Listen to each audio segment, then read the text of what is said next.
Hello chicos, bienvenidos a mi canal de YouTube. Yo soy Alejita y si te caigo bien te puedes suscribir.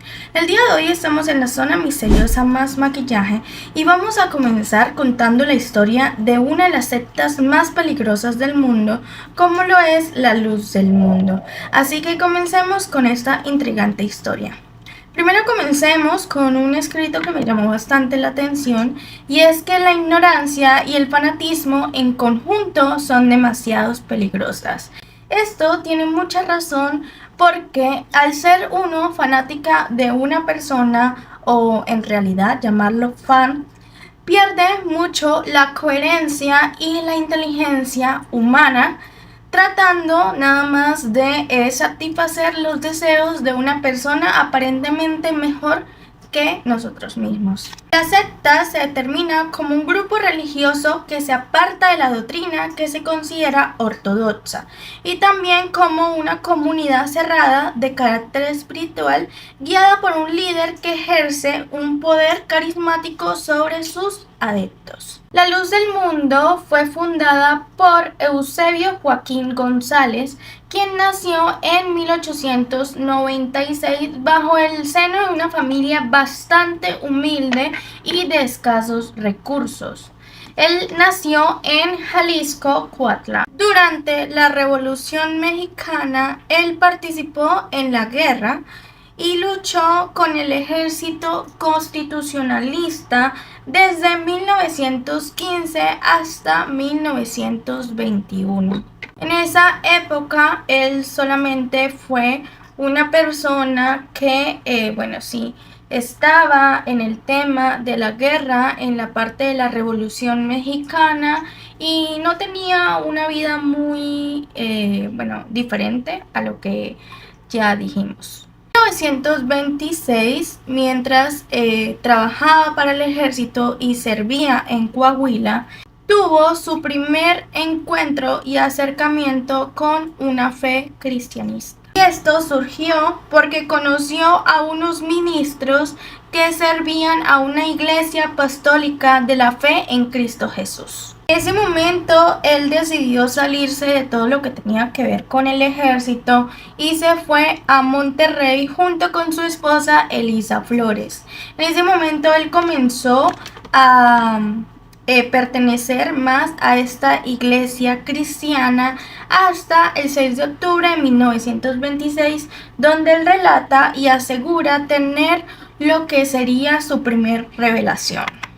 En ese momento Dios le habría dado el nombre de Aarón. Aparte de revelarle su supuesto nombre verdadero, también le dijo que hiciera una iglesia fuera de lo común, en donde de verdad se sintiera la palabra de Jesús. En un momento él comienza en un viaje de retorno hacia Jalisco, en donde comienza a dar su testimonio y su supuesto encuentro con Jesucristo y con Dios, en donde le revelaba esta información. En ese momento en Jalisco era el momento de una guerra cristera sobre quién sabía más de la religión cristiana y quién tenía más poder de tener fieles, por decirlo de alguna manera.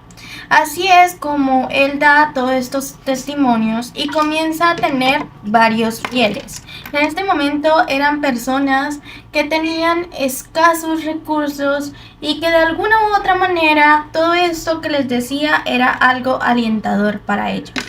Y es como comienza su carrera de pastor o de un profeta, y comienza a revelar todo lo que Jesús le comienza a decir por parte y por consecuencia en sus visiones. El 18 de julio de 1943, Joaquín asegura tener una nueva revelación, en donde le dicen que él debe bautizarse bajo el nombre de Aarón y junto con él llevar a todos sus fieles de ese momento, que eran bastantes, bautizarse bajo el nombre de Jesucristo.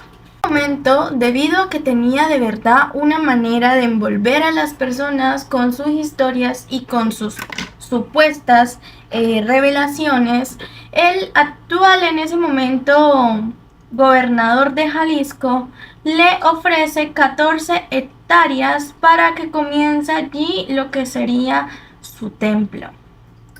Él acepta y comienza a realizar una provincia que se denomina Hermosa Provincia, la cual continúa siendo la más importante de las organizaciones hasta ahora de Joaquín. 14 hectáreas, él hace de verdad un templo en el cual comienza a hacer casas para sus fieles, escuelas, iglesias, parques y en realidad de todo. Era como una mini ciudad dentro de Jalisco. El mandato de Joaquín fue demasiado bueno, duró alrededor de unos 30 a 40 años, pero Joaquín fallece el 9 de junio de 1964 a la edad de 66 años. Cree que la organización muere, que en realidad queda hasta ahí, pero hay un segundo sucesor. La segunda presidencia fue desde 1964 hasta el 2014 y fue dirigida por Samuel Joaquín Flores. Joaquín Samuel Flores era uno de los hijos de Eusebio y era el que mayor relevancia tenía para tener este puesto, debido a que el niño, según cuando nació, había pues sí, nacido muerto, y en ese momento Eusebio lo revivió, haciendo un completo milagro y llevando esta historia hacia sus fieles. Obviamente todas las personas sabían que Eusebio y el hijo Joaquín había sido producto de un milagro, lo que era el ideal candidato para tener esta segunda presidencia. Samuel Joaquín Flores fue bautizado a los 14 años en la iglesia La Luz del Mundo. Él se convirtió en parte del cuerpo de ministros de esa sociedad y luego fue escalando y de verdad tenía un gran interés por lo que era todo el legado de su padre. Luego de eso se convirtió en pastor y fue a bastantes congresiones por todo el mundo, haciendo también crecer bastante lo que era el legado de la luz del mundo.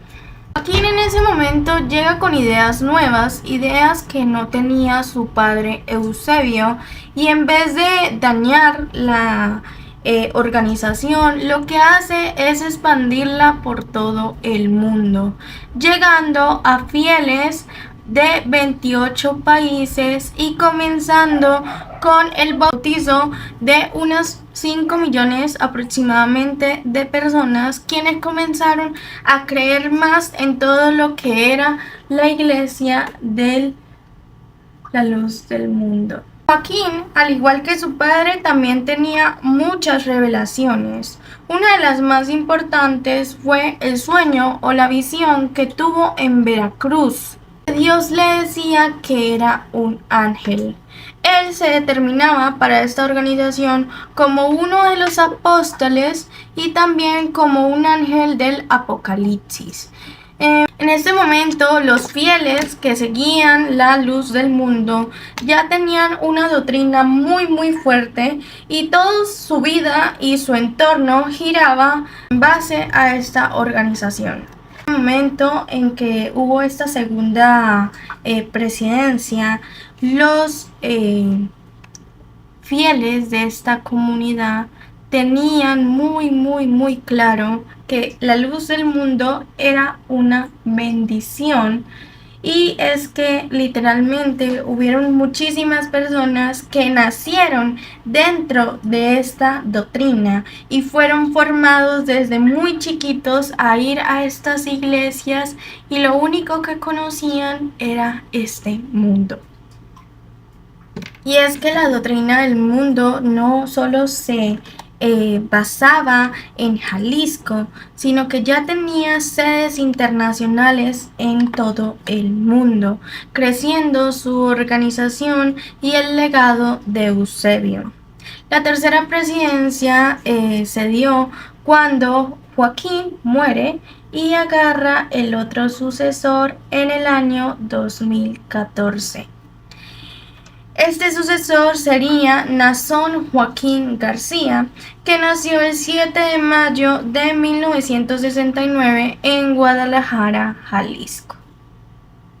Al hablar de la doctrina, ellos se refieren a sí mismos como una organización unitaria, que no creen en la Santísima Trinidad, es decir, en el Padre, Hijo y Espíritu Santo, y que solo se pueden bautizar bajo el nombre de Jesucristo. Se dice que sí, o sea, ellos creen que sí, que en realidad Jesucristo fue la encarnación por la Virgen María y que fue el Hijo de Dios, pero de otras religiones como el catolicismo o el evangelismo, creen que la Biblia es una letra muerta y que la única palabra verdadera de Dios es la que se puede escuchar por medio de los sucesores de la luz del mundo. Es decir, ellos se determinan a sí mismos como profetas verdaderos, los cuales tienen la absoluta verdad de la religión. La Organización Mundial e Interna de la Luz del Mundo se encuentra dividida a nivel de América del Sur, América del Norte, Centroamérica y Australia e España, teniendo alrededor del mundo más de 3.500 ministros y más de 3.000 iglesias. Ahora vamos a hablar un poquito de su estructura eclesiástica, y se compone por el apóstol, que es la máxima autoridad de la iglesia, los pastores, que supervisan las jurisdicciones en su cargo y organizan los ministros que se encuentran en las iglesias, los diácones, que no son oficiales, y los encargados de las relaciones. Hablaremos de la tercera y última presidencia. Fue la de Nazón Joaquín Garzón, quien nació el 7 de mayo de 1969 en Guadalajara, Jalisco. Él se casó con Alma Zamora, con quien tiene 3 hijos.